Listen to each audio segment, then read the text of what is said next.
es un gran honor visitar Monóvar, este lugar de tanta tradición humanística que muchos conocen por ser donde nació Azorín y que también invita siempre a disfrutar de la literatura y la vida en general. Muchas gracias a todos. Gràcies.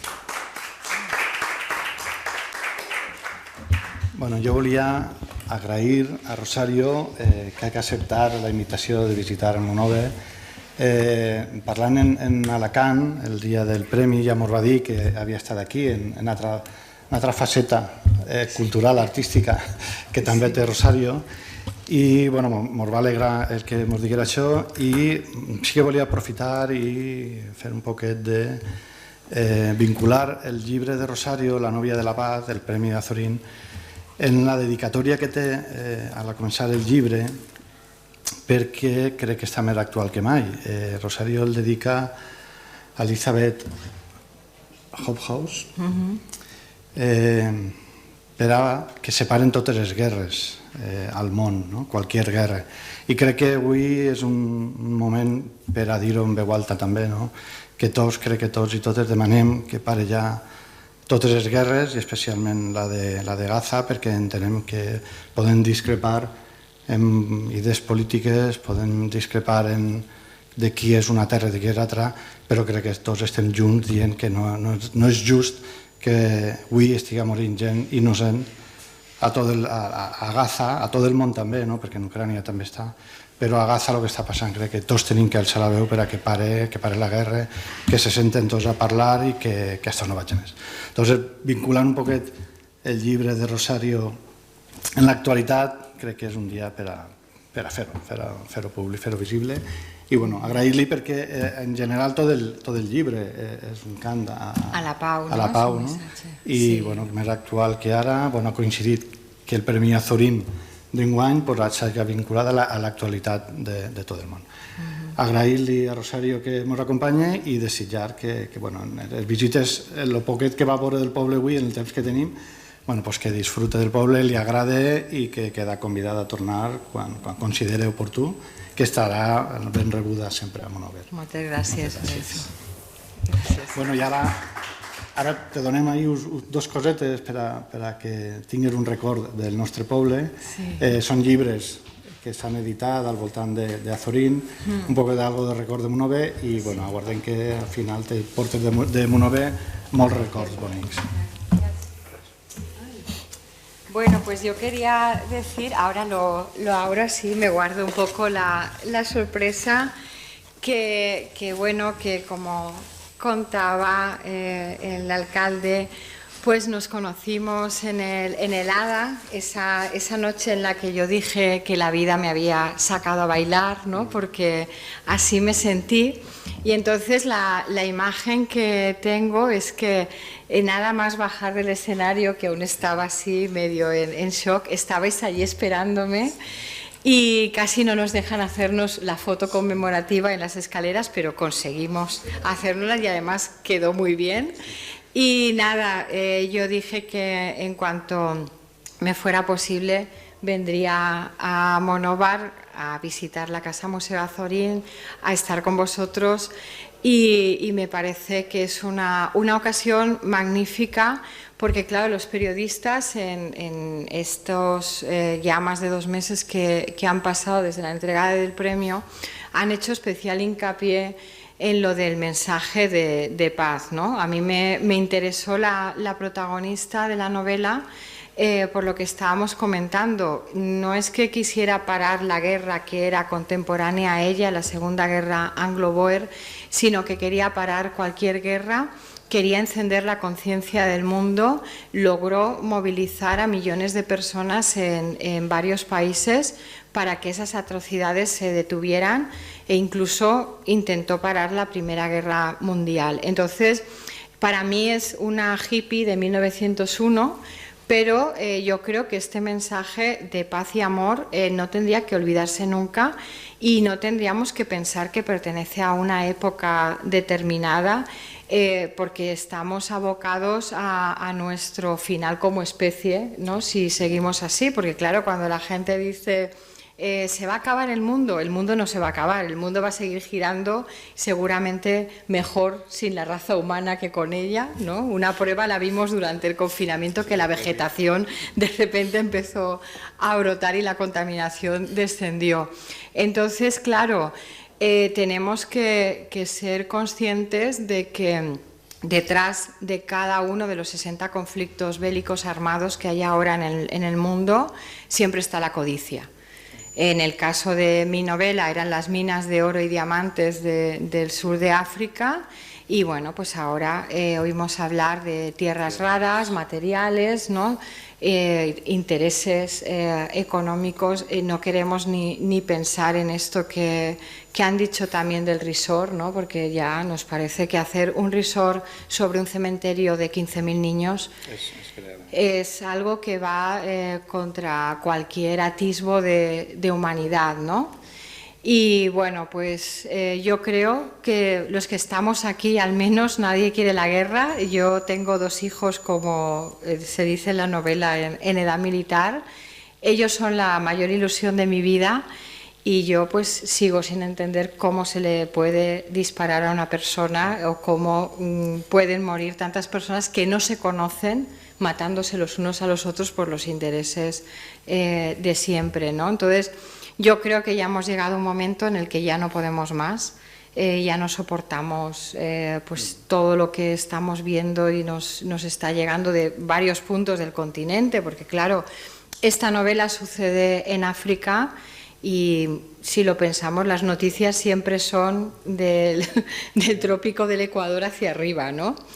Entonces, pues bueno, yo creo que por suerte las personas que nos rodean no tienen nada que ver, ¿no?, con quienes arman las guerras, y bueno, pues ojalá que nuestro ejemplo de paz pues cunda y los dejemos solos hasta que igual se tengan que aniquilar entre ellos y ya desaparezcan y se extingan. Pero bueno, esto ya es ciencia ficción, y como yo escribo literatura realista, pues creo que ya es otro género. Y bueno, yo siempre digo que el capítulo más importante, no solo de un libro, sino de la vida, es el de los agradecimientos, y de verdad que os estaré eternamente agradecida por este acto, por este agasajo, y espero repetir pronto aquí en Monóvar. Gracias a todos.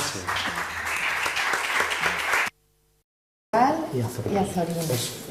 Son fotos de Bonove en textos de Azorín. Sí. Mira. Això no passa bien. Qué bien. No vaig a parlar de brocar, no? No. La trinca. Sí. Està molt bé, el disseny. Sí. Després, mira, d'Azorín y el país meu, Azorín y otros escritores. Això és per a escriure la pròxima novel·la, ja, no? Sí, sí. Això són records per mostrar un poc del poble, i aquesta carpeta és una carpeta que es fa fer. Ai, que bé, moltes gràcies. 50 anys després es construïen Borla. Jo he portat també i un viatge televisat de la meva primera novel·la, Volver a Canfranc, i va guanyar el premi a la millor experiència turística de l'any. I van fer este vino en conmemoració de... Sí, i té un brindis que diu coreografía de sonrisas, brazos alzados en el brindis, mientras el vino escucha los ruegos del alma. Bienvenidos a esta experiencia feliz. Pues bueno, que no salgamos a mucho, a ver si brindamos con él.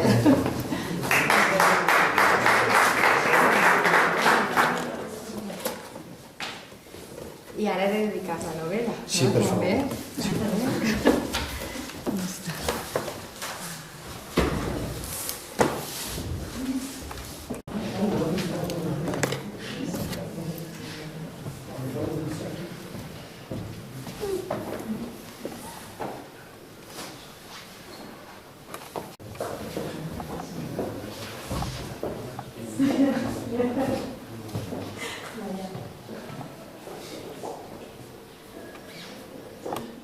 A l'oficina és necessari per a la nostra societat. una nostra abraçada i fins aquesta vesprada. Moltíssimes gràcies. Moltíssimes gràcies. Bueno, ara anem a mostrar-te el teatre, val? El teatre perquè és un edifici important per a nosaltres, forma part de la quinta.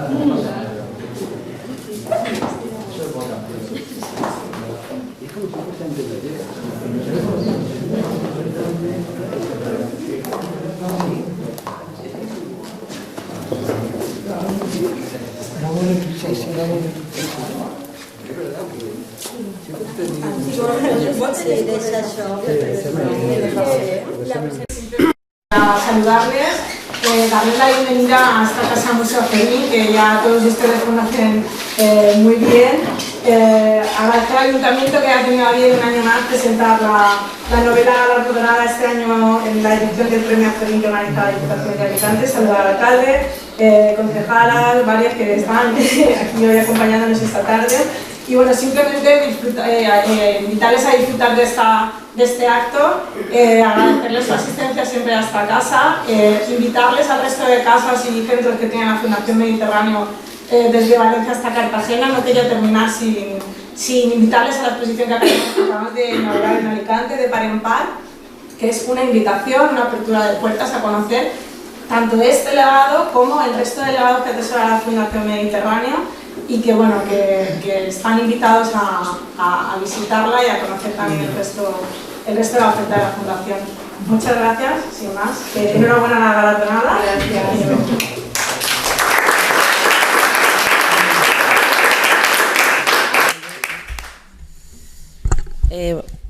Hola, bona vesprada a totes i tots. Pues jo igual donar-li les gràcies a la Fundació Mediterráneo per voler compartir nostres espais amb la Regidoria de Cultura, donar-li la benvinguda encara que hem passat tot el dia a Rosario Raro, però bueno, la benvinguda a la Casa Museu i bueno, pues a tots vosaltres agrair-vos l'assistència i també a la llibreria Mar de Nubes que també ens acompanya per a que pugueu adquirir els llibres.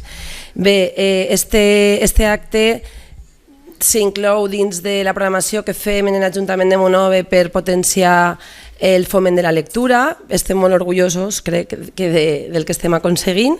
Este mes hem presentat, jo crec que presentarem 4 llibres, vam començar amb el Premi Ciutadells, ara tenim com la joia de la corona, no? Que és el Premi Azorín de novel·la, que a més l'organitzem des de fa uns quants anys perquè ens vam comprometre en una sessió plenària a potenciar la figura d'Azorín, a col·laborar d'una manera més intensa amb la Casa Museu Azorín i a posar tots els mitjans que estaven a la nostra disposició perquè poguera vindre l'escriptor o l'escriptora guardonada aquest any. I conclourem el mes, també teniu el cartell així, amb la presentació de la novel·la guanyadora del Premi Enric Valor de novel·la, i també li agraïsc a la Fundació que hagi tingut a bé col·laborar amb nosaltres. Bé, dit això, donar l'enhorabona evidentment a Rosario per el premi. Nosaltres vam tenir l'oportunitat d'acompanyar-la quan li van donar en l'ADA el guardó, que està per ací, està ahí, i la presente un poquet i després ja li donarem la paraula a ella perquè ens ressenya el seu llibre i tancarà l'Oren.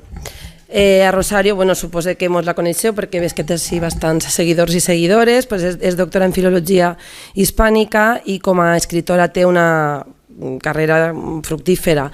Ha publicat, per exemple, en l'editorial Planeta, llibres com Volver a Canfranc, La huella de una carta, Desaparecida en Siboney, El cielo sobre Canfranc, Prohibido en Normandía, que estàvem parlant en el dinar del títol, i també té obres. Totes aquestes obres sumen més de 40 edicions. També llegia en la seva biografia que hi ha una ruta literària de la novel·la Volver a Canfranc que va obtindre a més el Premi a la Mejor Experiència Turística d'Aragón en 2011. I una cosa així com molt xula, que suposa posar el foment de la lectura en diversos àmbits. A més, ha dirigit, com comentàvem dinant, durant 20 anys a l'aula d'escriptura creativa de la UGI, que és la Universitat de Castelló, i per allà han passat quasi 1.000 alumnes, 800 i pico comentàvem que pues, han pogut gaudir un poc pues, això de l'experiència que te pot donar una persona en la seva formació acadèmica i en la seva vàlua creativa. Ha sigut també professora de llengua castellana en diverses titulacions de la universitat, com la de traducció, història i patrimoni, periodisme, humanitats, i bueno, pues tot, pense que dona un poc compte de la figura completa que suposa una persona que és experta en l'estudi de la llengua i que estima la creació literària. I després, ja per acabar o d'adobar, ha col·laborat també en molts articles, en editorials com Que Leer, en El País, en El Dominical del periòdico. Ha guanyat també el premi, a banda del que avui presentem, el Premi Magda Portal del Ministeri de la Mujer de Perú, i llegia que va viure quasi 10 anys allí. I també ha guanyat el prestigiós Premi Ciutat de Huelva de relat. A banda de les novel·les, també llegia que ha escrit haikus, poemes aquests de tradició oriental, que han sigut traduïts al japonès, i l'obra narrativa de ficció s'ha traduït a llengües tan diverses com llengües romàniques com el francès o el portuguès, però també fins i tot han arribat a publicar-se en àrab. I ara ens ocupa la novel·la La novia de la paz, que ha guanyat el Premi Azorín, com deia, en 2025. I per fer ahir simplement comentar dues coses de la novel·la, jo destacaria, a mi m'agrada el tema del triangle. Hi ha com un triangle geogràfic, el marc geogràfic on s'ubica l'obra, en el qual tenim per una banda la Índia, per altra banda Europa, concretament Londres, i després Àfrica. Això crea un triangle geogràfic que apuntala tota una sèrie d'encontres, de personatges, de vivències fascinants que ja descobrireu en l'obra, i a més jo crec que crea una dualitat un poc entre l'espiritualitat de la Índia, que crec que és un element important en l'obra, i per altra banda els vicis, l'imperialisme, la megalomania de l'Europa de principi de segle, perquè l'obra se situa a principis del segle XX, un poc tots aquests vicis que retratava Oscar Wilde en les seues novel·les. I per altra banda, i amb això acaba, tenim el triangle de personatges. Hi ha una activista britànica que es diu Emily Hobhouse, es pronuncia així, que ella va millorar la vida de molta gent al sud d'Àfrica i va desafiar l'autoritat política que havia a principis d'este segle. I forma un triangle amb Gandhi, de la Índia, i també apareix Tolstoi, l'escriptor Tolstoi, que ja descobrireu un poc per què està ahí. Bé, això és una cosa que destacaria jo, i ja ens comentarà tot el que considere interessant. I després, per a la gent que som així molt lectors, també hi ha com unes cuclades d'ull a Virginia Woolf, a George Eliot, Middlemarch, apareix ahí la novel·la de Middlemarch, a La ciudad de la alegría, i també a pel·lícules com Memòries d'Àfrica, en fi, un bagatge ahí molt interessant que està per descobrir i que a través d'una veu femenina això ens ficarà dins d'un encontre d'uns personatges que jo crec que ens fascinarà a tots i totes. I jo acabo ahir, perquè no he de fer la ressenya, i li passe la paraula a ella.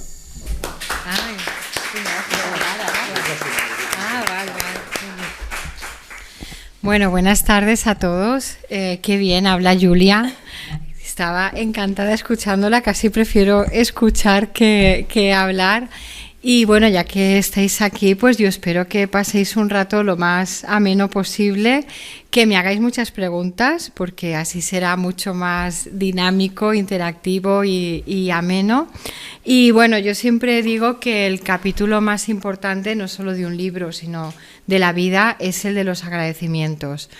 Y bueno, además a la Diputación de Alicante pues por la organización de este premio, a la Editorial Planeta, a la Fundación Mediterráneo y al Ayuntamiento de Monóvar, porque nos conocimos, los aquí presentes y algunos más, esa misma noche del 13 de marzo, en la que cuando subí a recoger el premio dije que me sentía como que la vida me había sacado a bailar.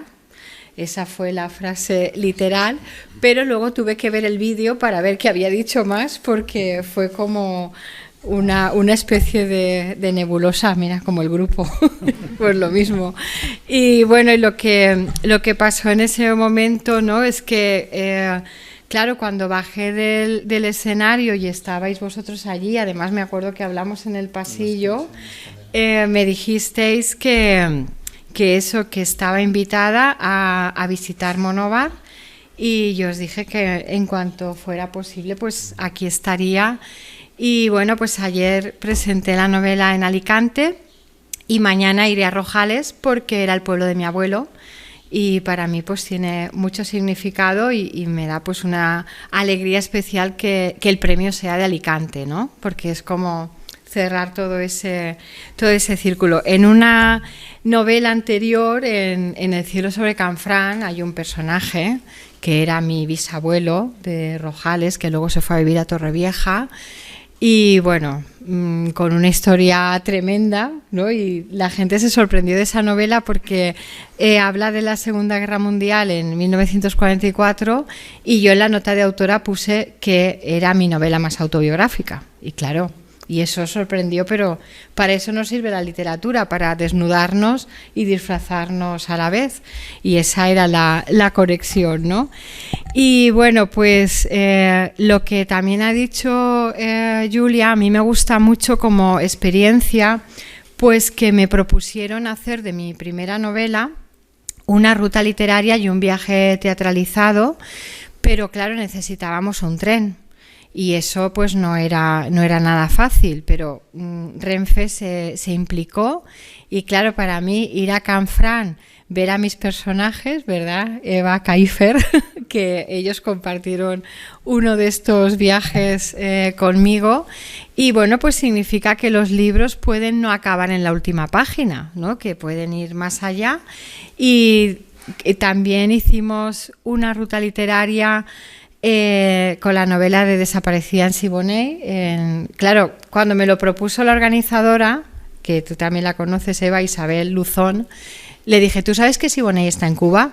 Y me dijo, sí, no pasa nada. Entonces, eso sí que era un poco como la frase de Max Aub que decía, soy un turista al revés porque vengo a ver lo que ya no existe, ¿no? Y buscar la Cuba de 1875 en la actualidad pues era más difícil. Bueno, esta mañana les contaba en el ayuntamiento que me presenté al premio con el seudónimo de Kintsugi o Kintsugi, no sé si alguien habla japonés en la sala, pero seguro que sabéis lo que es, y se refiere a ese arte milenario que consiste en que cuando una pieza de porcelana o de cerámica se rompe, las grietas se rellenan con oro o con otros metales preciosos, y claro, lo que sucede es que esos objetos acaban valiendo más rotos que enteros. Y a mí me parecía que era una gran metáfora de lo que sucede con las personas y por tanto con los personajes. En la novela hay un escultor escocés que dice que hay golpes en la vida que moldean modelan, ¿no? Mejor dicho, nuestro carácter, pero que hay otros que nos rompen. Entonces me interesaba mucho pues lo que dicen las dos protagonistas, ¿no? Que después de una traición no hay mejor venganza que la felicidad. Porque lo contrario, ¿no? Pues no sé, el rencor, ayer decíamos que es como arrastrar maletas con piedras, y no sé, yo lo que había pensado, porque lo había comentado con ellos, pues como estructura de este acto, si os parece, primero ponemos un vídeo, si podemos apagar la luz. Hubo una vez una mujer que lo dejó todo para denunciar cualquier injusticia de la que tuvo conocimiento. Su nombre era Emily Hobhouse y su palabra fue la chispa que en 1901 encendió la conciencia del mundo. Era inglesa, pero se enfrentó al Imperio Británico y logró movilizar a países enteros contra quienes ambicionaban el control de las minas de diamantes. Al otro lado del mapa, Zaina Orleans huyó de un escándalo sexual de la alta sociedad londinense en el que se vio involucrado su marido. Un hecho completamente ajeno a ella, pero que marcó su destino, obligándola a refugiarse en la exótica ciudad de Lourenço Marques, entonces capital de Mozambique. Sentía el vértigo de la libertad y lo que ésta supone, el enorme margen que deja para equivocarse de forma contumaz, ilimitada. Pero no fue el paisaje lo que la salvó, sino las palabras de Emily y los ojos de un escultor escocés que decía, en sintonía con las ideas pacifistas de Gandhi y Tolstoy: no quiero dar lo mejor de mí para que un imperio que nunca he sentido como propio se engrandezca a costa de lanzarnos a nuestras tumbas.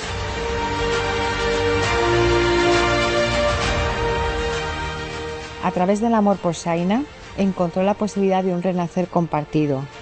Algunos acontecimientos de nuestras vidas nos golpean hasta esculpir nuestro carácter, pero otros nos rompen. Esta reflexión, inspirada en la filosofía del kintsugi, arte japonés que repara cerámica rota resaltando sus grietas con oro, resume lo que le sucede a los protagonistas. Shaina concluye que, tras una traición, no hay mejor venganza que la felicidad. Las cicatrices indican que el dolor ha terminado. Para sobrevivir, estamos obligados a creer que, en cualquier momento, la vida puede sacarnos a bailar. Soy Rosario Raro y esta es mi novela La novia de la paz.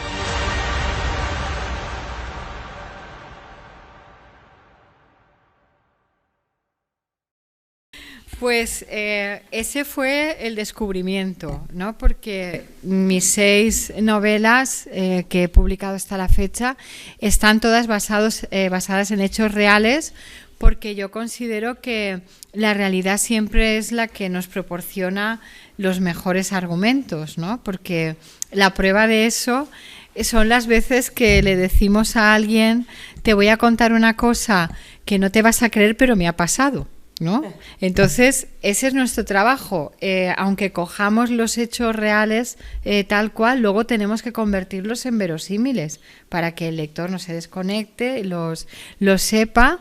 Y bueno, descubrí a Emily, a la protagonista, a la novia de la paz, porque estaba leyendo unas cartas que yo no sabía que existían, que era el epistolario que habían intercambiado en las cartas, quería decir, Gandhi y Tolstoy. Entonces yo no sabía que ellos se habían escrito, que en realidad los conceptos de la no violencia, de la resistencia pasiva, de la fuerza de la verdad, provenían de Tolstoy, y que Gandhi en esos momentos sabía que era una de las personas más famosas del mundo, Tolstoy. Esta mañana lo comentábamos, ¿no? Que tenía decenas de periodistas todos los días en la puerta de su casa, en la finca que se llamaba Yasnaya Poliana, como muchos famosos, ¿no? De hoy en día. Y claro, y Gandhi pasó 21 años nada menos de su vida en el sur de África, que es la parte más desconocida de su biografía. Y bueno, la noche de la entrega del premio, Juan Eslava Galán, que era el presidente del jurado, dijo que el Gandhi de ese momento no tenía nada que ver con la imagen que todos tenemos en mente, pues porque hemos visto en algún póster, sino que era, y esto lo repito literal de como lo dijo él, un pijo inglés. Eso dijo. Claro, Gandhi se hacía confeccionar los trajes a medida en las mejores sastrerías de Londres. Era un abogado especializado en la firma de contratos mercantiles. Tenía una dicción perfecta del idioma, o sea, hablaba pues como muchos que se habían educado en los coles de Oxford, pues como los hermanos de Emily. Y entonces me interesó mucho esa metamorfosis, ¿no? Porque una persona acaba convirtiéndose en alguien que no tiene nada que ver con su vida actual. Y claro, y en ese estadio es como están todos los personajes de la novela. O sea, todos son fugitivos, todos están huyendo de algo, todos son europeos en el sur de África, ¿no? Por eso decía Julia lo de las reminiscencias así de Memorias de África. Bueno, hubo algo que hice adrede, y es que le puse Denise al protagonista, porque es el nombre del personaje que interpreta Robert Redford en la película, ¿no? De Memorias de África, y eso era como una especie de homenaje. Y luego, claro, me dijeron en la editorial que tenía muchísimo tirón que fuera escocés, porque hay todo un género, ¿no?, que son los de los Highlanders, ¿no?, los de las tierras altas de Escocia. Pero claro, yo les dije que en mi caso no era por una cuestión de fetichismo erótico, sino que era ideológico. Porque claro, en esa frase que aparece, ¿no?, en el vídeo, dice que a un escocés las campañas del Imperio Británico todavía le pillaban de más lejos que a un inglés, por ejemplo. Era como que ellos no sentían que esa guerra fuera la suya. Y esta mañana lo que hemos estado comentando en el ayuntamiento, pues ha sido que claro, que en los conflictos bélicos lo que está detrás siempre es la codicia. La codicia por tierras raras, determinadas materias, territorios. Entonces, claro, en este caso era por las minas de oro y diamantes del sur de África. Y digo el sur de África porque, claro, como está ambientada en 1901, entonces no se llamaba Sudáfrica todavía. Los territorios que estaban en litigio eran la República Libre de Orange, el Transvaal, que quería decir lo que estaba al otro lado del río Vaal.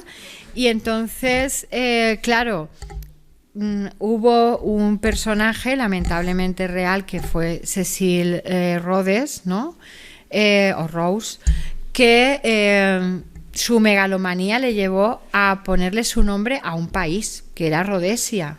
Pero no se quedó ahí, es que quería construir una línea ferroviaria que fuera desde la ciudad del Cairo hasta la ciudad del Cabo. O sea, que fuera toda la columna vertebral de hierro de África, ¿no?, decía él. O sea, y claro, y Emily lo que dice en la novela es que el imperialismo no tiene límites geográficos, pero morales tampoco, ¿no? Entonces, no sé, me interesaba poner en la coctelera todo eso y luego como gran oposición a la guerra, porque claro, se titula La novia de la paz porque Emily quería declarar la guerra a la guerra. No solamente terminar con la guerra contemporánea a ella, que era la Segunda Guerra Anglo-Boer, sino intentó parar la Primera Guerra Mundial. Entonces, en la primera página ya aparecen los insultos que le dedicaban, porque claro, llegó a poner muy nerviosos a los gerifaltes del Imperio Británico, que entonces era el imperio más poderoso del mundo, porque decían que una mujer no los podía poner en jaque, ¿no? Y entonces la llamaban solterona histérica. O sea que si lo pensáis es como juntar en dos palabras, primero, aludir a su condición femenina, segundo, a su estado civil y tercero, a la enfermedad mental. O sea, nada menos que con dos palabras. O luego la llamaban también ramaseca porque no tenía hijos. O sea, como si el hecho de que una mujer no tenga hijos supusiera un grado menos de feminidad o algo así, ¿no? Entonces, claro, intentaron pues destruirla por todos los medios posibles y me fascinó esa personalidad de alguien que nada menos que había estado 15 años encerrada en su casa cuidando de su padre enfermo. Que yo creo que esto, pues muchas mujeres es fácil que se identifiquen con esa situación. Bueno, algunas me han dicho, a mis padres no, a un tío de mi marido, a un hermano de mi suegro, o sea, que han cuidado a media familia. Y claro, Emily lo que hizo es que estaba encerrada, pero además en una abadía, en un pueblo que ella decía que era el lugar del mundo que más odiaba, que claro, si sabemos sus condiciones de vida, no era para menos. Sanif se llamaba el sitio, y entonces cuando su padre murió, pues decidió ponerse el mundo por montera, pero literalmente, después de esos 15 años en los que pasó pues leyendo ensayos pacifistas, ¿no?, sobre todo, y pues empezó a aprovechar el tiempo. O sea, fue como un carpe diem, pero compulsivo, porque ella había pensado que ya que había perdido tanto tiempo no iba a perder ni un día y sobre todo una noche tampoco. Y a ver, que me quiero apuntar una cosa que no se me olvide. Y entonces, claro, me interesó mucho, y eso es el primer capítulo, ¿no? El arranque de la novela, todo lo que os estoy contando, que como alguien con 35 años que podrían equivaler perfectamente en 1901 a los 54 que tengo yo ahora o incluso más, comienza a vivir. Entonces, claro, me interesaba mucho eso de personajes europeos en el sur de África, en un escenario exótico para ellos, y que cada uno está huyendo de algo. O sea, Denise está huyendo del ejército porque es un desertor. Emily está huyendo de su vida pasada y de una gran traición que sufre, que bueno, eso no os lo voy a contar porque si no... Pero sí que me pasó algo curioso, y es que ella en su vida se quedó sin saber qué había sucedido respecto a algo, y yo lo llegué a saber buscando documentación de la novela, y claro, y pensaba, ojalá no hubiera alguna forma de comunicarse con una persona que ya no está y hacerle llegar esto, porque me pasó una cosa muy curiosa. Y es que la novela se presentó el 9 de abril en el Hotel Palace de Madrid, y al día siguiente la presenté en Altura, que es un municipio de Castellón, para mantener el nivel, o sea, del Palace a Altura, ¿no? No, además yo soy de Segorbe, aunque vivo en Castellón, y el chiste de allí es que Segorbe está a 1000 metros de altura, porque es el pueblo de al lado que está a 1000 metros, pero horizontal, a 1 kilómetro, ¿no? Y todo el mundo dice, ¿tan alto? No lo esperaba tan alto. Digo, sí, sí. Y claro, y lo que pasó es que el escritor que estaba preparándose la presentación, igual que ha hecho Julia hoy, me dijo, José Manuel López Blay, me dijo que claro, que la novela que se había publicado el 9 de abril. Y le dije, sí, o sea... pues esa era la fecha, y tampoco había más para elegir porque era la fecha más alejada de cuando yo supe que había ganado el premio, pero la inmediatamente anterior a Semana Santa, porque claro, sabéis que en otras comunidades autónomas la Semana Santa la empiezan ya el lunes, ¿no? Las vacaciones. Y me dijo, es que claro, esa fecha, el 9 de abril... Y yo, a pesar de que tenía un dossier con mucha documentación de la novela y demás, no sabía muy bien a qué se refería, y me dijo que claro, me dijo, es que no podía ser otro día. Y yo cada vez estaba más intrigada. Y me dijo, es que hoy hace exactamente 160 años que nació la protagonista de tu novela. Y claro, y me dio un escalofrío. Y me dio una sensación como de armonía, ¿no? Como que todo estaba en su lugar, como que tenía que ser así, y como que era una especie de mensaje de Emily, ¿no? De decir, mira, estoy presente en el día. Y luego, claro, en la novela yo lo que hice fue sobre todo... poner en cuestión por qué la guerra, ¿no?, se ensalza con conceptos como el honor y la gloria, todo lo que representa el personaje de Darrell, ¿no?, otro de los protagonistas masculinos, y en cambio se condena el amor. Porque, claro, yo a veces he reflexionado sobre el papel de Emily y tenía mucho de hippie de 1901. Y esto de hacer el amor y no la guerra, ella lo llevaba a rajatabla, ¿no? Y claro, es que es un mensaje que no debería pasar nunca de moda, siempre tendríamos que estar ahí. Entonces, claro, en el siglo XIX, en Inglaterra, el mismo siglo que vivió y padeció Oscar Wilde, porque claro, Oscar Wilde murió en 1901, o sea, justo cuando empezaba el siglo XX, porque ya era un siglo que no era el suyo, o sea, un Oscar Wilde del siglo XX como que no podemos imaginarlos porque es el personaje decimonónico, ¿no?, por naturaleza. Entonces el personaje de Fiz en la novela precisamente representa ese cuestionamiento, ¿no? O sea, ¿por qué se condena el amor, en este caso el amor homosexual? Porque, claro, lo que le pasa a una de las dos protagonistas es que descubre que su marido es homosexual. Entonces, ¿qué sucede, ¿no?, a partir de ese momento? Y por eso me interesaba que los personajes hablaran en primera persona, o sea, que no hubiera una instancia intermedia, es decir, el narrador, sino que fueran ellos los que explicaran sus motivos.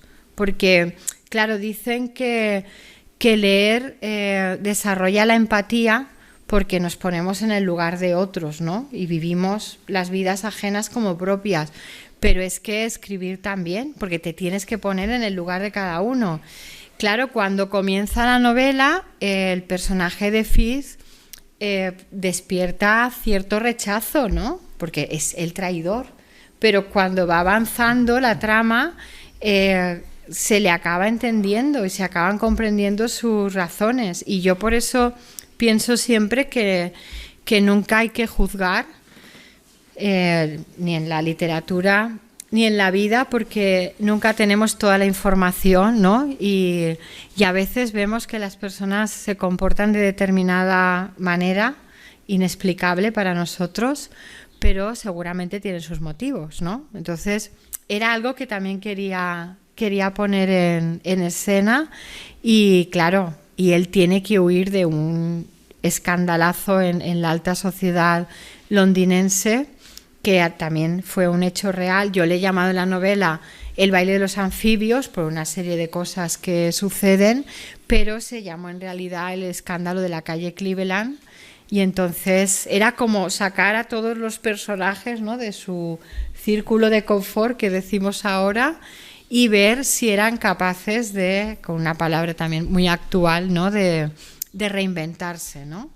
Ver cómo se comportaban pues a partir de ese momento, y sobre todo, no sé, conmovernos con ellos, ¿no? Con lo que hicieron, con cómo se comportaron. Y yo creo que sobre todo en el caso de Emily, que no tendríamos que perder de vista, ¿no?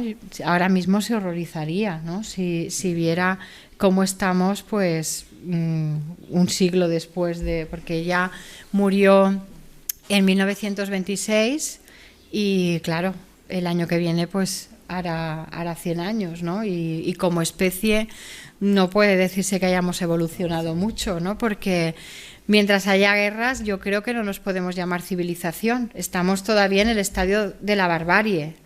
Pero bueno, yo os había propuesto que hicierais preguntas. Es que yo hablo mucho, así que prefiero que habléis vosotros también y no monopolizar. Así que, a ver, la primera es la más difícil. Me la tendrá que hacer Alberto, que ya tiene algunas preparadas, ¿no?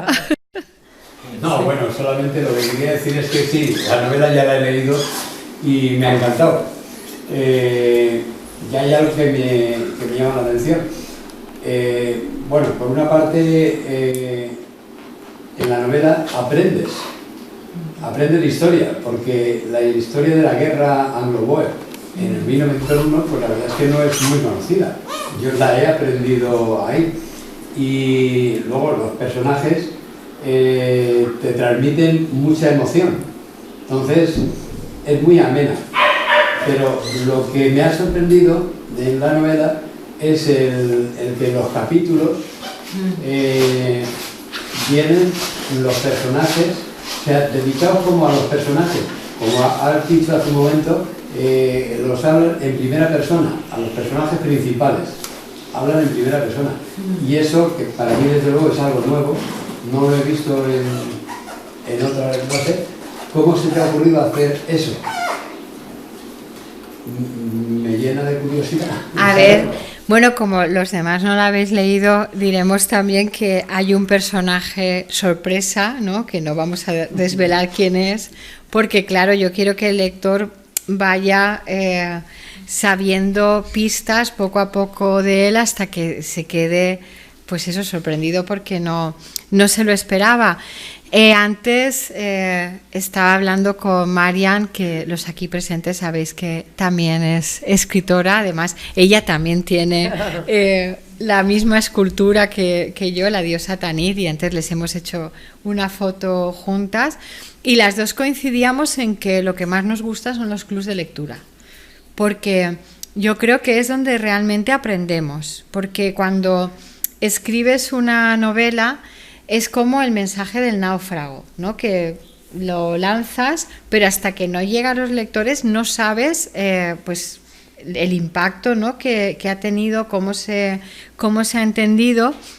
Y yo tomo muchísimas notas en los clubs de lectura porque, como os digo, voy a aprender. Y una de las cosas que más me han repetido es que lo que les gusta de mis novelas es que los capítulos sean cortos, porque claro, está comprobado que así se lee más, porque si tenemos por delante un capítulo de 28 páginas, decimos, para mañana, pero si está en un momento emocionante que queremos saber si se salva, qué le pasa, si los van a descubrir, y decimos, bueno, 2 páginas, luego vemos un párrafo suelto, después otras 3, ¿no? Y cuando nos damos cuenta, no es que hemos leído 28, es que hemos leído 40. Entonces, claro, eso quiero yo, que se lea muy, muy rápido. Y claro, lo de que fueran los personajes los que hablaran en primera persona, eso es la primera vez que lo hago en mis 6 novelas, porque en vuestro club de lectura habéis leído las anteriores y sabéis que había un narrador, ¿no? Omnisciente, que lo contaba todo lo sabía, pero me parecía que aquí, hablando de humanidad, de humanismo, que era mejor, ¿no? Que viéramos que eran personajes con sus virtudes y sus defectos, porque claro, cada uno también tiene sus cosas, ¿no? Como las tenemos nosotros. Entonces me parecía que conocerlos a partir de su voz, ¿no? De su escritura, que eso aportaba mucho. Y luego, claro, dijo Slava Galán que lo que le daba mucho dinamismo era lo de intercalar pues la voz de los personajes con cartas, con fragmentos de diarios, con un poema incluso, ¿no? Que aparece, que algunas personas me han dicho que es la parte más conmovedora, y os tengo que contar que, o sea, fue como que me puse en el lugar de ese personaje y me salió, o sea, es que lo escribí de un tirón, ¿no? Era como lo que él quería decir, y a mí esto me parece algo mágico de la escritura, ¿no? Porque hay cosas que no sabes muy bien de dónde te llegan. Y bueno, aquí hay personas que escribís también, y yo creo que os habrá sorprendido, ¿no? Releer algo años después y decir, ¿y esto lo he escrito yo? ¿Y en qué estado mental estaba, no? O algo así. O sea, que esa era la intención, ¿no? Que llegaran de forma más directa y que se hiciera el lector una idea completa de la personalidad de cada uno. O sea, que se mostraran, ¿no? Tal claro, cual. Es que eso te emociona más, porque es que el personaje es como si estuviese hablando contigo. Claro. Porque es que te está hablando. Y te está contando sus intimidades, ¿no? Y eso no solamente es que no lo hayas puesto antes en tus novelas, es que yo no he leído en ninguna otra. No lo sé si existirá pues nada, en alguna otra. Persistiré. Ya que veo que parece un sistema, ¿no? que tiene efecto, ¿no? Sí, sí. Es que, claro, por ejemplo, a mí me interesaba de Emily que ella primero empezó a hacer campaña, por decirlo de alguna forma, porque claro, ahora diríamos que es una activista, entonces no se llamaba así. Desde el periódico que ha salido aquí, que era el Manchester Guardian, ahora se llama el Guardian, es el mismo, pero ha cambiado de nombre, bueno, han eliminado la ciudad. Y claro, el resto de los periódicos estaban pagados por el Banco de Inglaterra. Entonces solo podían recoger la versión oficial. Y lo que me gustó de ella es que llega un momento que pasa de las palabras a la acción, ¿no? eso también, ya que estamos en la Casa Museo Azorín, y Azorín que en tanto escribió y tanto leyó el Quijote, también es otra cosa que me admira del Quijote, o sea, cómo alguien pasa de ser lector a personaje, o sea, esa metamorfosis me parece curiosísima, ¿no? Entonces quería reflejar eso también, no sé. Bueno, más preguntas, ¿no? Menos mal que alguien pregunta. No, es que ¿cómo puedes haber conseguido toda esa información de un personaje como Emily Hobhouse, que es real y que si fuese contar la novela como un personaje de ficción, dices, bueno, pues bien, se comentan las cosas y tal, pero es que cuando estás hablando de un personaje real, ¿de dónde has sacado, cómo has podido sacar esa información? A ver, yo en todas mis novelas, en las últimas páginas, en la nota de autora, me gusta poner las cartas boca arriba. Y entonces pongo exactamente lo que es ficción, lo que es real. Claro, están basadas en hechos reales, como os decía antes. Entonces, la historia no se puede alterar, ¿no? Ahí hay que dejarlo todo tal cual. Pero en el caso de Emily Hobhouse sí que lo tuve relativamente fácil, porque como ella tenía una intención de denuncia, ella lo dejaba todo por escrito. Entonces, en esas travesías en barco, desde los puertos del sur de Inglaterra hasta el sur de África, que yo he obviado, porque claro, un aburrimiento, o sea, 30 días allí o 35, según cómo era el modelo de barco. Claro, pero en la novela ahí hay una elipsis, ¿no? Porque yo quiero que en todo momento haya acción, en todo momento pasan cosas, pero en esa travesía ella aprovechaba para escribir muchísimo. O sea, escribía sobre todo muchas cartas, escribía diarios y todo eso está al alcance. Y luego en el ámbito anglosajón sí que se han hecho bastantes estudios sobre ella. Hay 7, 8 biografías, ¿no? Que yo las he cotejado porque claro, es lo que dicen que hay que hacer con las fuentes. Hay episodios muy atractivos que tienes una pulsión por ponerlos porque dices, es que esto es muy literario, pero claro, hasta que no compruebas que aparecen en varios sitios. Y luego también, claro, hay algo curioso, y es que el centro de interpretación, ¿no? Que llamaríamos ahora, de ella, está en el lugar que tanto odió. Claro, con Azorín no pasa eso, porque Azorín dejó escrito, como sabe perfectamente Rafael, porque está trabajando en eso, dejó escritos muchísimos textos en los que hablaba de Monóvar, pero desde las costumbres, arquitectura, gastronomía, todo. Pero ella no, ella odiaba a su pueblo porque como no había llevado la vida que se esperaba de una puritana, entonces ella sabía que allí no estaba muy bien vista. Y claro, y es muy curiosa esta cuestión, ¿no? de todas las cosas que consiguió hacer, ¿no? y cómo consiguió movilizar a millones de personas en varios países, ¿no? Y a mí, claro, me pareció que era un personaje pues de una potencia enorme. No sé. Dime, Eva. Pues acabas de hablar justo lo que me llamó la atención del libro, que es de obviar los viajes en barco, que me ha dado la sensación de que se teletransportaban. O sea, sí. El que hoy estaba en Londres con una entrevista con un político y al día siguiente estaba en África, y luego sí que creo que das el dato que se llegaba a tardar hasta más de un mes, 35 ¿no? días, sí. Claro, lo que pasa es que luego depende del tipo de buque, porque Zaina sí que va a las tierras altas de Escocia, ¿no? La otra protagonista, y se tiene que ir en un barco bacaladero que luego hace escala en Lisboa. Entonces, cuando escribí Desaparecida en Siboney, tuve que consultar muchísimas páginas de navegación. Descubrí que hay una web que pone como el Google Maps cuánto se tarda de Monóvar a Segorbe, pero en barco, por la costa, ¿no? Y entonces, claro, eso tenía que trasladarlo a 1875 y acabé un poco harta. Luego es verdad que me entrevistó un periodista que era navegante y me dijo, lo has clavado, todos los tiempos son exactos.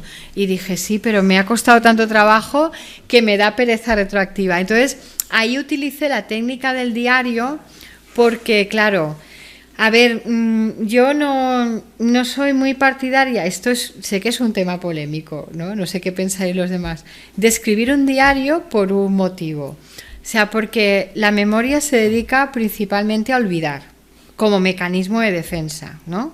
Si hubiéramos escrito un diario desde la adolescencia hasta ahora, habría sucesos que igual nos convenía olvidar, que si volvemos a la página 30... los podemos revivir. Entonces, claro, en el caso de Emily, lo que hice fue utilizar el recurso de que un diario siempre es fragmentario, porque dicen que uno de los géneros que tiene más ficción son las autobiografías, porque claro, uno escribe como quiere pasar a la historia, ¿no? Entonces, aprovechando esa cuestión de que no lo contaba todo, pues entonces, por eso en un capítulo está en Londres preparando su viaje y luego ya la vemos allí, ¿no? Porque quería eso, imprimirle velocidad. Rosario, yo no he leído el libro todavía, aunque estoy deseando ya empezarlo.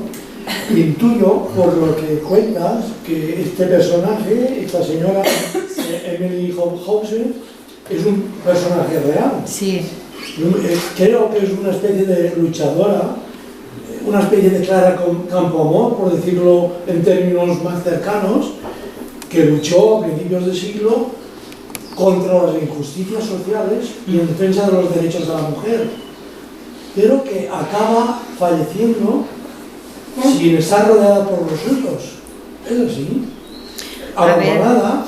Y entonces me pregunto, ¿cómo consigues, porque no deja de ser una novela, cómo consigues separar lo que es la ficción de lo que es la realidad cuando te refieres a un personaje importante, conocido, que forma parte de esa historia?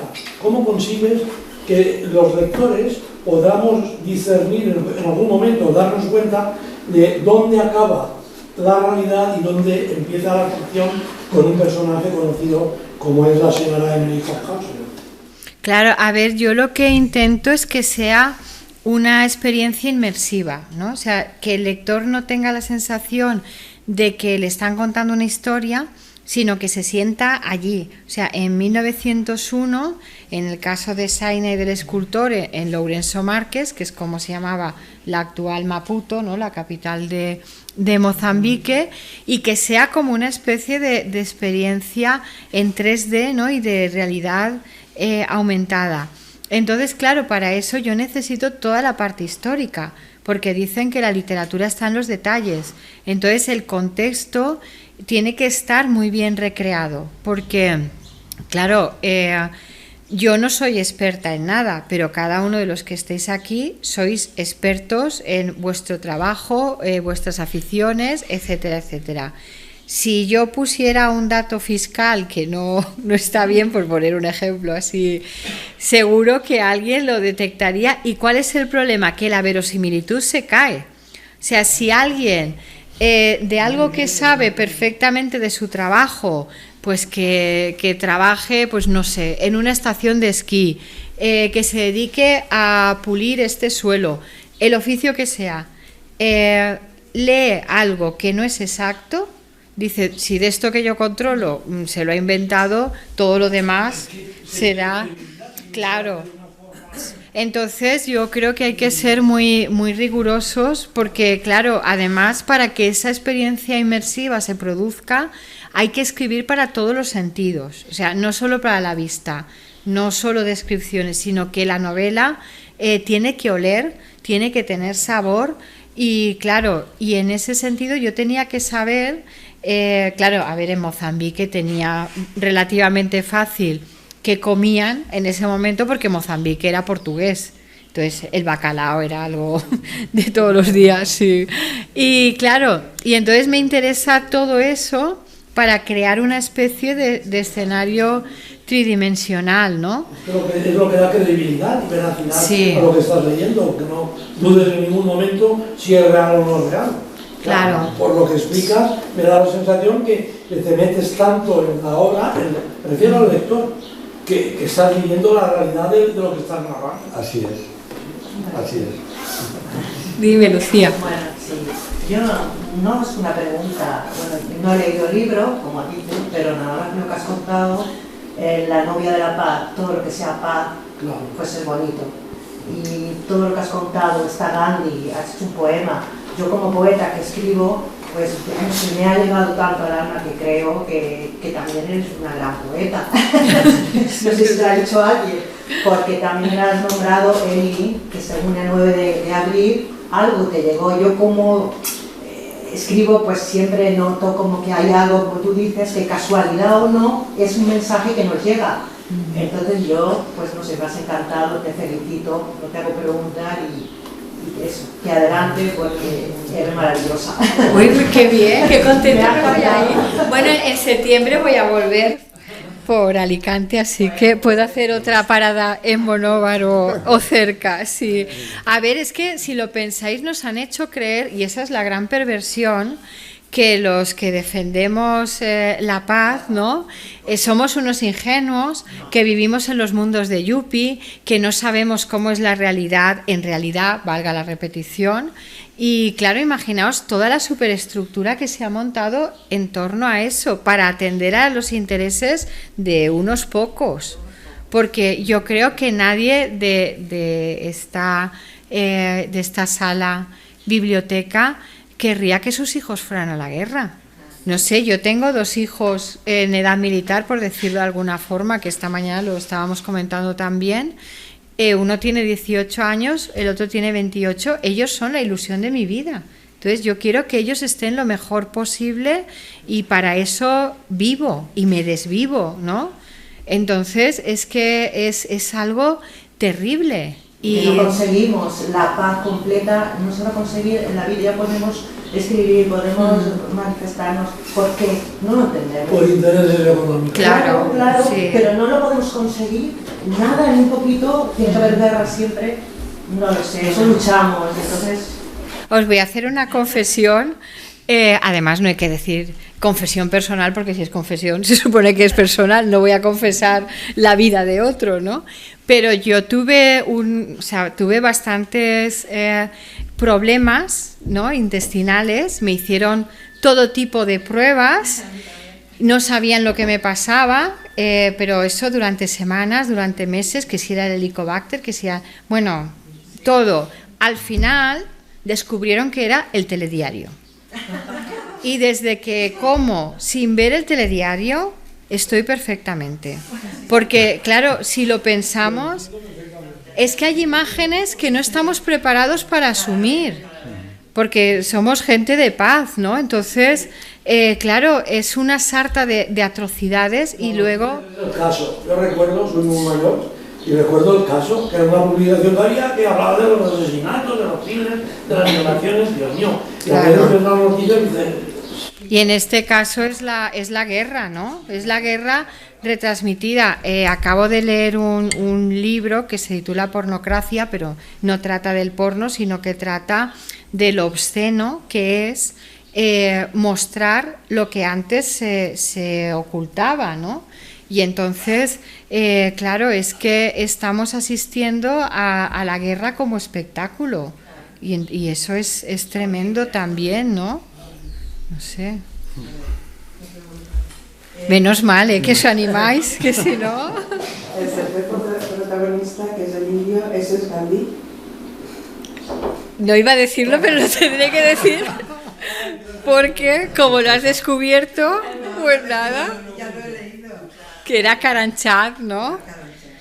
Claro, porque yo iba dando así pistas y claro, muchos lectores me han dicho, claro, cuando llego a la página en la que alguien tal... ¿Qué es eso? No sé si me lo he imaginado yo.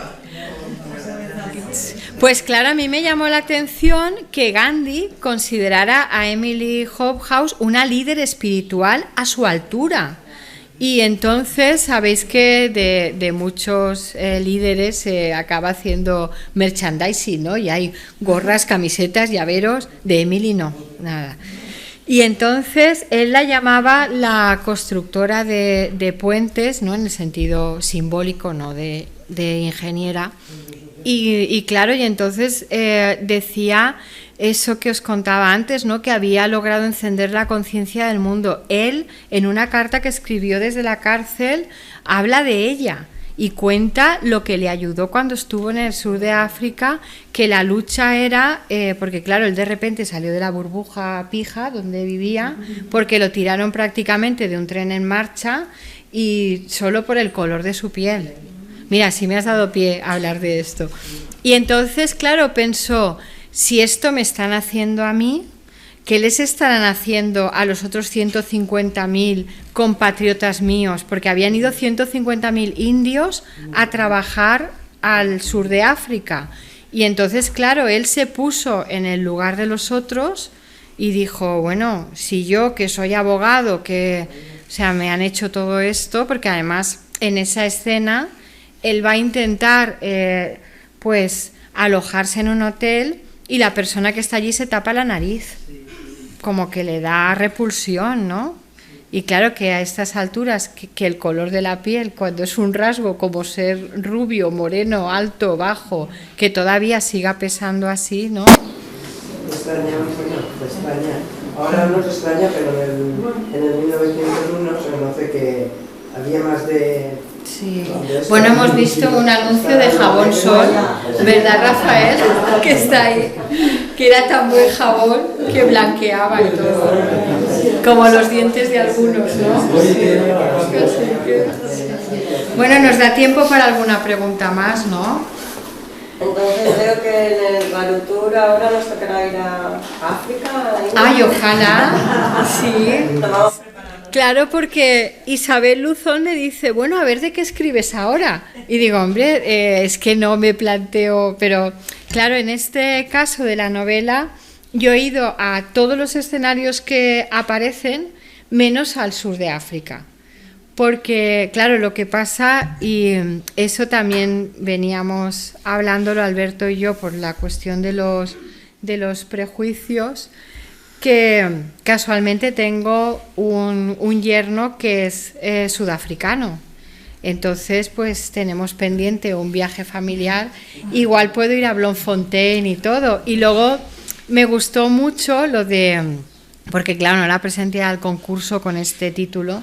Se titulaba Cicatrices de Oro, porque yo no quería quemar el título de La novia de la paz. Y que, porque no sé, me parecía que era para esta novela... y que no se le podía quitar, ¿no? Y eso lo hemos comentado nosotras antes también.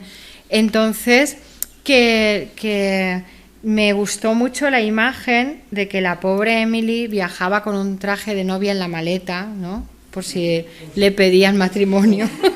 Y ella estaba preparada. Y luego que el velo de novia... porque, bueno, ella tuvo una pasión desaforada con un alcalde, como Lourdes, la tiene también, ¿no?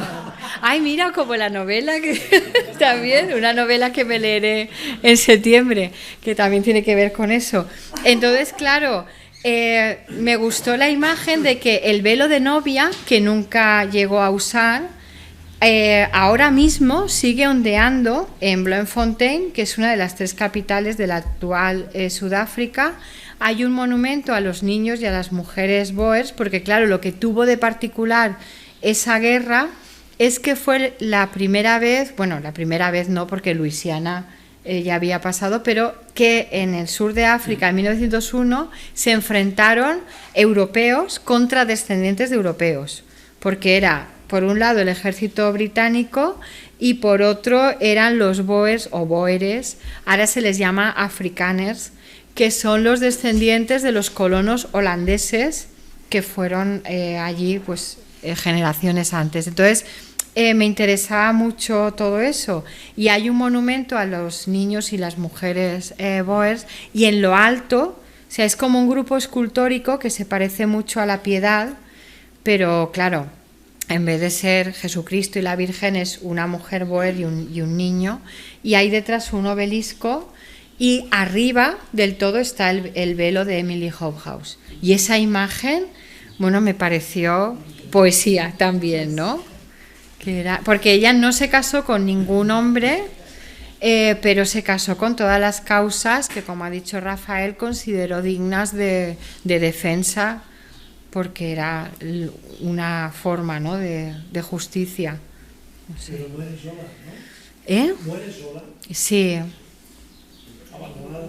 Y en su pueblo no salió en la prensa local un solo obituario ni una nota necrológica cuando ella tuvo un funeral digno de una princesa en Bloemfontein. O sea, fueron 25.000 personas a su funeral, porque la llamaban el ángel de la misericordia, ¿no? Ellos no la llamaban solterona histérica. Y luego, cuando la Primera Guerra Mundial, gracias a Emily, o sea, ella consiguió que esos países de África tendieran la mano a Europa y salvaron a muchos niños. Pues, por ejemplo, hubo un caso de unos niños de Leipzig en Alemania que se quedaron allí atrapados, y gracias al dinero que ella consiguió traer de África se salvaron. Y ella decía que era el país que siempre daba la mano. Entonces me interesaba mucho eso. Ella no hacía distingos entre quiénes eran de un bando, quiénes eran de otro, y eso lo que supuso es que la consideraran una traidora, porque como era, ella quería, claro, ella quería llevar a cabo su labor humanitaria. Por ejemplo, en la alta sociedad londinense estaban bien consideradas las mujeres que recaudaban fondos para las lápidas de los soldados, y ella decía: vosotras os ocupáis de los muertos y yo de los vivos. Entonces, claro, no fue entendida, ¿no? No fue nada. Bueno, yo te pregunto, ¿cómo te da la vida para tanto? Uy, a ver, ahora me dedico solo a escribir y a viajar con mis libros. ¿El qué? ¿Está hecho? El libro sí. No, el libro, los libros. Has tenido tu familia y has tenido tu trabajo. Yo solo veo un mérito. A ver, claro, lo que pasa es que cuando me dicen... investigar. Sí, claro, a veces me dicen en Facebook, ¿verdad, Eva? No paras, es que no paras. Digo, bueno, pues aquí solo publico una de mis 7 vidas, que luego tengo, claro. No, porque yo a mis hijos no los puedo poner en redes sociales, aunque uno se graduó de segundo de bachillerato el otro día, porque se enfadarían muchísimo. Entonces no se dejan hacer fotos y tienen así un perfil bajo. Pero bueno, a ver lo que pasa, y eso seguro que os sucede también. Cuando algo nos apasiona es que no hay horas. A ver, yo lo que hago es que empiezo a escribir muy pronto por la mañana, algunos días a las 6, otros a las 5:30. También es verdad que me suelo acostar muy pronto, anoche no, pero mi costumbre habitual, salvo excepciones, es pues irme a dormir a las 10:30 o así. Entonces aprovecho esas primeras horas que nadie se acuerda de mí. O sea, que no hay mensajes, no hay WhatsApps. Eso sí, no abro las redes sociales, no abro el correo, porque si no, la cabeza ya empieza a llenárseme de cosas, que también te pasará a ti, ¿no? Que de repente empiezan a aparecer todos. Entonces, solo tengo la novela en la cabeza en ese momento. Y yo estoy en ese lugar, en esa época, con los personajes. Y no quiero saber nada más del resto del mundo. Y luego ya cuando ya empiezan a llegar los mensajes, a ver, mi plan es escribir una página al día, porque si lo pensáis, una página al día son 365 al año, que multiplicadas por 1,5 es un formato de novela. Claro, si yo me planteara, este próximo domingo por la tarde voy a escribir 3 capítulos, no escribiría ninguno. Porque, bueno, este domingo mi marido cumple 60 años, con lo cual ya sé que no voy a escribir ninguno. Entonces, prefiero plantearme objetivos realistas, pero constantes. Porque, claro, hay quien dice, yo me voy a coger 10 días y me voy a un monasterio. Yo si hiciera eso no escribiría nada. O sea, estaría, bueno, claro. Hay un club de lectura que les tengo mucho cariño en Nules, en la provincia de Castellón, que se llama Las Cosas y Musas, y son las mujeres empresarias de Nules.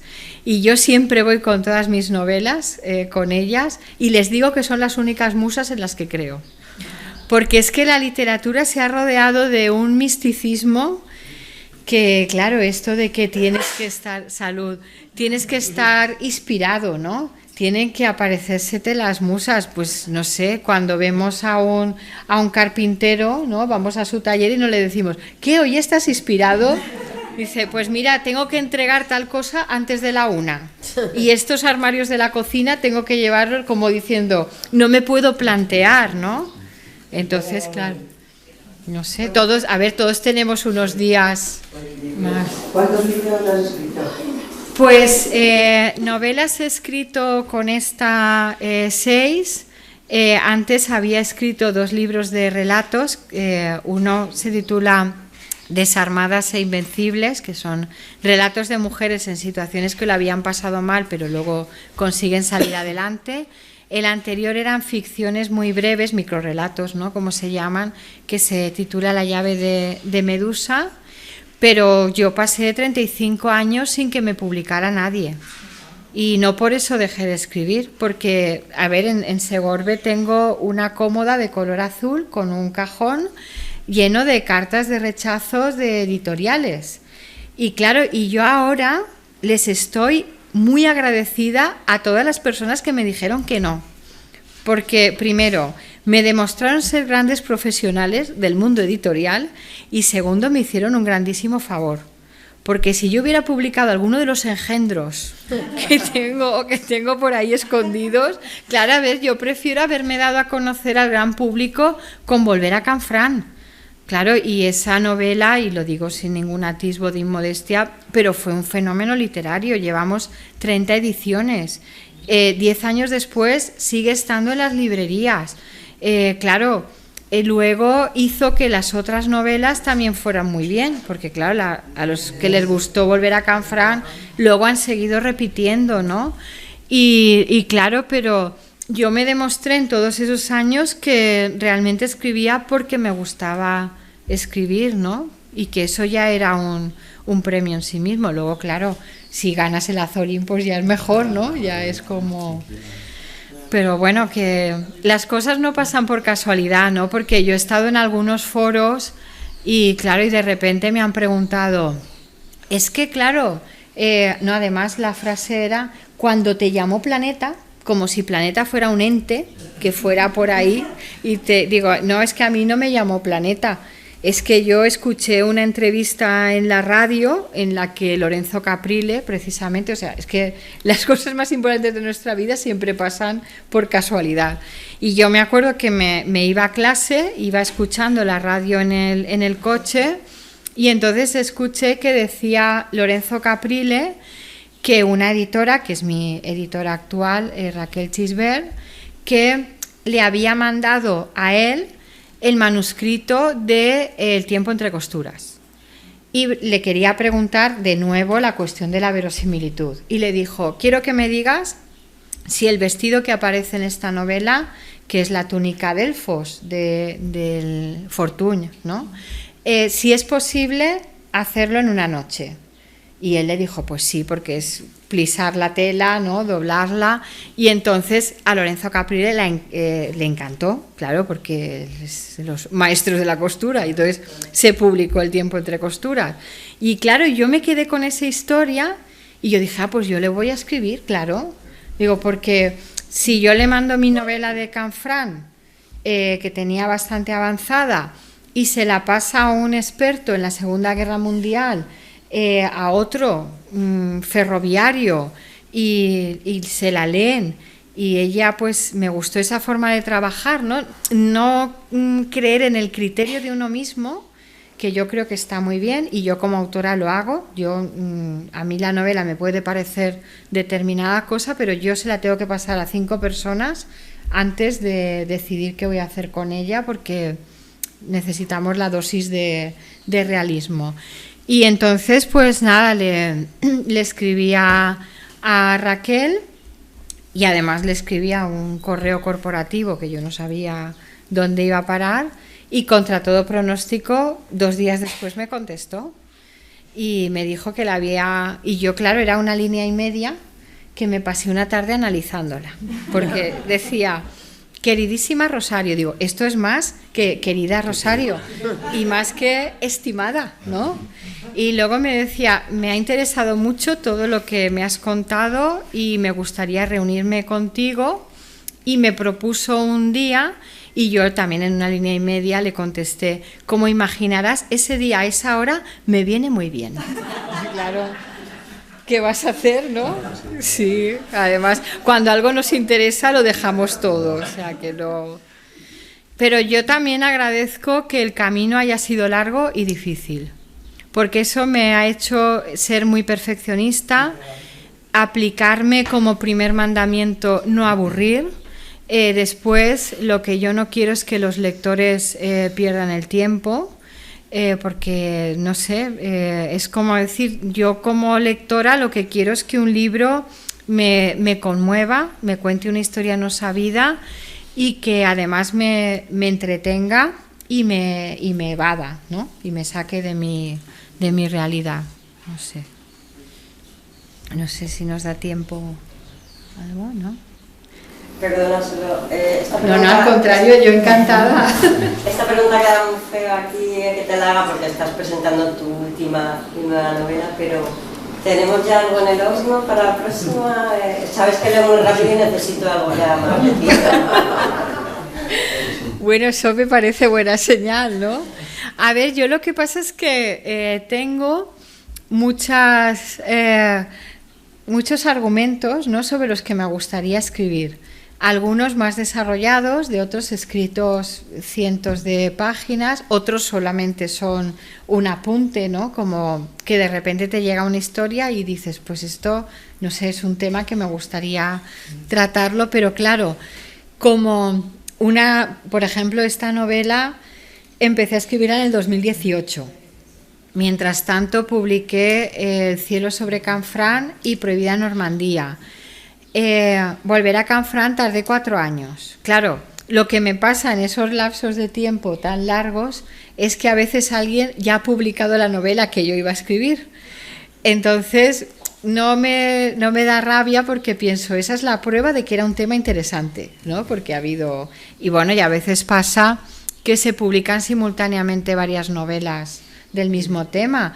Pasó con la de Almudena de Arteaga y Javier Moro, que los dos publicaron a la vez una novela sobre la expedición de Isabel Zendal con la vacuna y todo eso. Entonces, claro, las historias es como que van creciendo, porque una amiga me dijo, ya está bien, creo que me lo dijo por el 2017, de escribir solo una novela. Ella me dijo, yo escribo varias sentencias a la vez.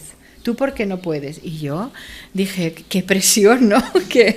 Pero entonces sí que es verdad que claro, que de lo que tengo escrito, luego sí que busco, por ejemplo, Prohibida Normandía la publiqué el año pasado porque se conmemoraba el 80 aniversario del desembarco. Yo sabía que, como de hecho pasó, la novela nació 2 veces, porque yo la publiqué en abril, pero cuando se conmemoró el 6 de junio, ¿no?, que era la fecha exacta, hubo una noche que yo estaba en todos los medios españoles simultáneamente. O sea, estaba con Xavier Fortes en la noche 24 horas, a la vez con Ángel Expósito en la COPE, luego en la SER, o sea, estaba, y yo, claro, así de broma, ¿no?, con las personas cercanas, decía, es que no podéis escapar, o sea, estáis bajo la... Entonces sí que intento, pero claro, yo esta novela, siguiendo mi programación habitual, no la hubiera publicado hasta el 2026, porque claro, cada 2 años ya me parece que está bien, aunque después de lo que me ha dicho Eva, igual publico cada medio año, no sé. Pero claro, y entonces cuando ha salido, lo que más me han repetido los periodistas es que era la novela más oportuna en el momento más oportuno, porque es un grito por la paz, ¿no? Y que es lo que nos hace reflexionar sobre ese tema. Claro, a mí me gustaría que fuera una novela completamente pasada de moda, que dijera, habla de, porque, no sé, ojalá que la guerra fuera un anacronismo, ¿no? O en Prohibida Normandía hay un niño que en un futuro, pues ojalá que posible, ¿no? Dentro de 30 años, hay un niño muy pequeño que le pregunta a su madre, mamá, ¿qué era la guerra? Y ojalá que llegáramos, o sea, los que estamos aquí, a vivir el momento de la última guerra, de decir, bueno, es que ya está bien, ¿no? No sé.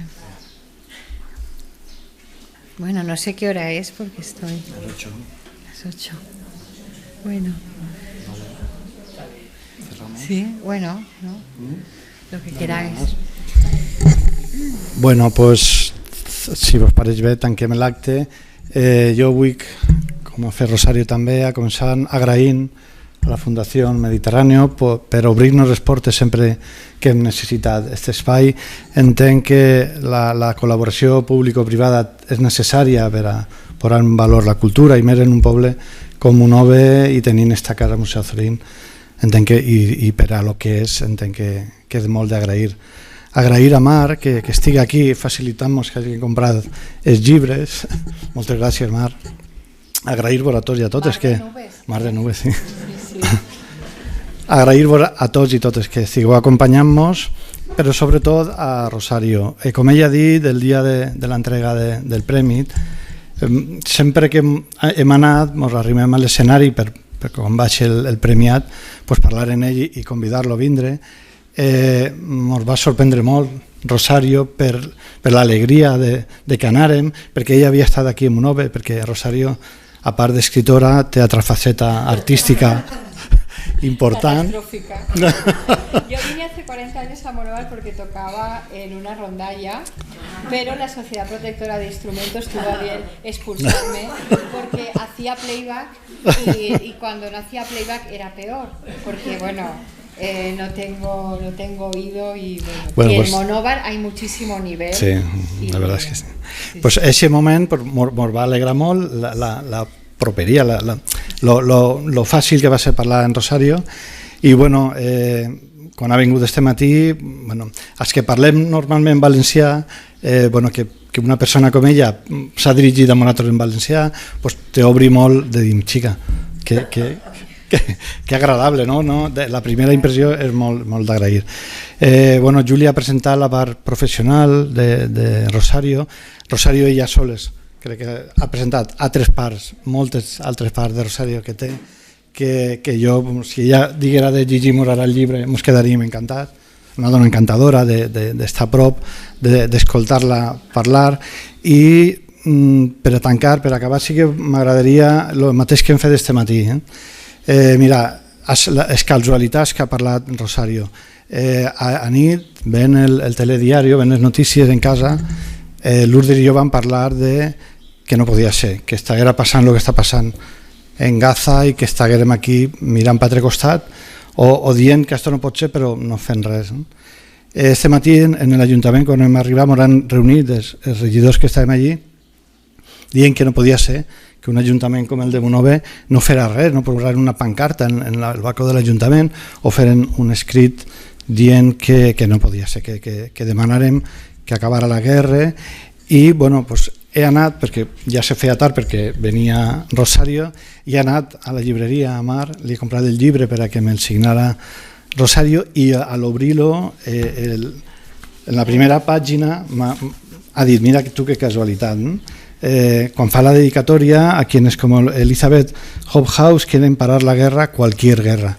I dic, mira que casualitat, anem a presentar el llibre de Rosario, que jo soc com Rafael, no me l'he llegit ni encara, ja tinc ganes. Anem a presentar un llibre, el Premi Azorín en Monove, un dia en el que hem estat parlant d'això, de que no pot ser que avui, 100 anys després d'Emily, en el món encara estiguem passant el que està passant. Que és el que hem comentat, que podem estar en desacuerdo, en idees polítiques, en desacuerdo que si esta terra és teua o esta terra és meua, però no pot estar passant que estiguen matant a gent de fam, que estiguen matant a innocents per lo que ha dit Rosario, no? Perquè el colonialisme no té límits territorials però tampoc té humans. I crec que és hora que alcem tots la veu, que tots, cada un per el seu poquet, el granet d'arena que puga que el posem, i agrair-li molt a Rosario que este llibre ara el tinguem aquí per despertar, no sols lluitar per la pau, per la integració, per la igualtat, per posar en valor